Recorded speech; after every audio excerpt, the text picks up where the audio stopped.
আমি ইয়াত শুনা পাইছোঁ যে ইয়াত মাদ্ৰাছা এটা খুলিছে নতুনকৈ, কিন্তু আমি শুনা পাই জানিলোঁ যে কালি 8টা বজাত আজি মিটিং এটা হৈছে আমাৰ মাদ্ৰাছা ফিল্ডত।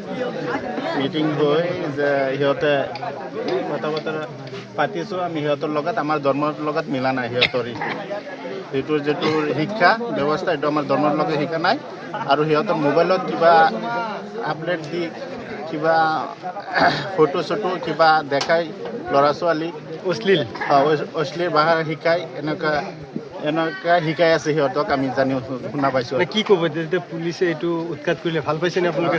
আমি ভাল পাইছোঁ, আমাৰ স্থানীয় মানুহে ভাল পাইছে, আমাৰ ৰাইজে ছাপোৰ্ট কৰিছে, যা মানুহে আছে চব মানুহে ছাপোৰ্ট কৰিছে, আৰু এইটো ভাঙি দিব লাগে। আৰু এইটো কোনো কাগজ পাতি নাই, এটা মাদ্ৰাছা খুলিলে কিবা ৰাস্তা লাগে বা কি লাগে, কোনো ৰাস্তা নাই, কোনো ৰাস্তা ঘাট নাই। এন্দাৰত মাদ্ৰাছা পঢ়ায়, ইয়াত কোনো কাৰেণ্ট নাই, কোনো নাই, মানে ইহঁতে মাদ্ৰাছা পঢ়ায়, কি পঢ়ায় সিহঁতেই জানে, আমাৰ মানুহে নাজানে। আছে ইয়াত যে ছাত্ৰ আমাৰ অচিনাকি ছাত্ৰ, চব যিকেইটা ছাত্ৰ পঢ়ায় ইয়াত অচিনাকি বাহিৰৰ ছাত্ৰ, আমাৰ গাঁৱৰ মানুহে এটাও চিনি নাপায়, আৰু সিহঁতক ক'ৰ পৰা আনিছে আৰক্ষীয়ে শিক্ষকজনক আটক কৰিছে, শিক্ষকজনক চিনি পায় নেকি? শিক্ষকজনক আমি চিনি নাপাওঁ, সেইটো শিক্ষক ক'ৰ পৰা আহে আমি নাজানো, সেইটো জানিম। আৰু এটা সৰু ৰুম এটা, তাতে কোনো অভিভাৱক নাই, কোনো শিক্ষক নাই। এজন বিশেষ ব্যক্তিয়ে বিভিন্ন ডিষ্ট্ৰিক্টৰ পৰা সৰু সৰু ল'ৰা ছোৱালী, আপোনাৰ কিছুমানৰ বয়স 8 বছৰ, 7 বছৰ, 12 বছৰ, ছোৱালী নহয় কেৱল ল'ৰা, ৰাখি ধৰ্মীয় শিক্ষা দি আছে বুলি ৰাইজে মানে গম পাইছিলে, আমাক জনাইছিলে, আৰু আমি অহা দেখি তেওঁলোকে পলাল, সেইটোৱে কথা। আৰু এই ল'ৰা ছোৱালীখিনি একদম কম বয়সৰ, ল'ৰাখিনি একদম কম বয়সৰ। এতিয়া যিহেতু একদম ইলিগেল এটা চিষ্টেমটো ইলিগেল, এনেকে কোনো ল'ৰা ছোৱালীক, ল'ৰাক বিশেষকে বা সৰু সৰু কোম্পানীসকলক অবৈধভাৱে ৰখাটো কোনো আইন নাই। এতিয়া এইটো সম্পূৰ্ণ এটা বেআইনী ব্যৱস্থাৰে তেওঁলোকে এনেকে কাম কৰিছে। গতিকে আমি এছপি ছাৰক জনাইছো, চাইল্ড লাইনক খবৰ দিছো, এইখিনি ৰেস্কিউ কৰা যাব। তেওঁলোকে চাইল্ড লাইনৰ মানুহ আহি এজন ইয়াৰে আৰু অনাৰ শিক্ষক তেওঁক আমি পুলিচ কাষ্টডিত লৈছো। পুলিচ কাষ্টডিত লোৱা 2-3টা কাৰণ আছে। এটা কাৰণ আমি দেখিবলৈ পালো, তেওঁ যেতিয়া মোবাইল চাৰ্চ কৰিছিল বহুতখিনি পৰ্নোগ্ৰাফিক পোৱা গৈছে, আৰু সৰু ল'ৰা 2টা মানৰ যি মোবাইল পাইছিলো, তেওঁৰ সেই ল'ৰাবিলাকৰ মোবাইলতো পৰ্নোগ্ৰাফি ভিডিঅ' ভৰি আছে।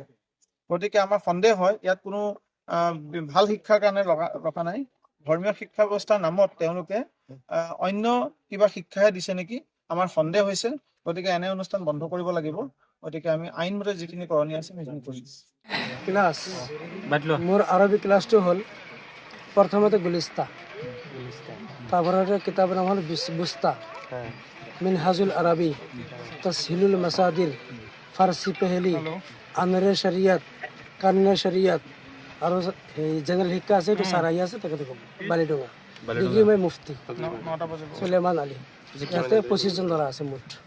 তাৰা কিছুমান নগাঁও আছে, কিছুমান এই জুৰিয়া চুটিৰপাৰ আছে, কিছুমান দৰঙৰ আছে, আৰু কিছুমান এই গৰম বজাৰৰ আছে, লাহৰীঘাটৰ আছে, মৰিতুলিৰ আছে, কিছুমান আমাৰ বালিডোঙাৰ আছে। নিৰাপত্তাটো নাই, সেইটো আপোনালোকে ঠিকে ধৰিছে, ধৰাটো ভালে হৈছে, কাৰণ ইতিমধ্যে আমি মাদ্ৰাছাখন কৰিছোঁহে। নিৰাপত্তা এতিয়াও আমি কৰিম বুলি ভাবি আছোঁ, ইতিমধ্যে কৰিমেই। সেইটো কাৰণে এনেকৈ আপোনালোকে পাইছে। ইয়াতে কমিটিৰ প্ৰেচিডেণ্ট হ'ল নুৰুদ্দিন ভাই, গৰম বজাৰৰ, তেখেত আহি আছে, আৰু মাষ্টাৰ জেনেৰেল শিক্ষক তেখেতো আহি আছে, আৰু আমাৰ জহুৰুদ্দিন ভাই, তেখেত আমাৰ মাদ্ৰাছাৰ সদস্য, তেখেতো আহি আছে, ৰিবুল হুছেইন তেখেতো আহি আছে, আৰু গোটেইখিনি কমিটি ইতিমধ্যে আমাৰ ইয়াতে উপস্থিত হ'বহি। মাদ্ৰাছা ইয়াতে হয় বেছি 2 মাহ মান, 2-1.5 মাহ মান হৈছে ইয়াতে পঢ়াৱা। আগতে আছিল বালিডোঙা যিকে মাদ্ৰাছা আমি কৰিছিলোঁ, মোৰ মোবাইলত অশ্লীল বস্তু পোৱা গৈছে, সেইটো মই একোৱে নাজানিম, কিন্তু মোৰ মোবাইলৰ পৰা ল'ৰাবিলাকে ঘৰত ফোন কৰি খবৰ লোৱাৰ হয়, কেতিয়াবা সিহঁতে চলাবও পাৰে। ছাত্ৰ মনে পাইছে, তেওঁলোকে কেতিয়াবা দেখে ইয়াৰ নেদেখে, সেইটো মই নাজানিম, বা সেই শিক্ষকে সেইবিলাক গম নাপায়। যিকোনো স্কুলত যাওক বা মাদ্ৰাছাত যাওক, ষ্টুডেণ্টে যিকোনো কোনো কাম কৰে, সেই গোটেইখিনি কাম শিক্ষকে গম নাপায়। ইতিমধ্যে মাদ্ৰাছাত মোবাইলৰ ৰখাৰ কোনো অবজেকশ্যন নাই, আৰু মাদ্ৰাছাত কোনো ধৰণৰ ডিজিটেল মোবাইল চলাবৰ নিয়ম নাই।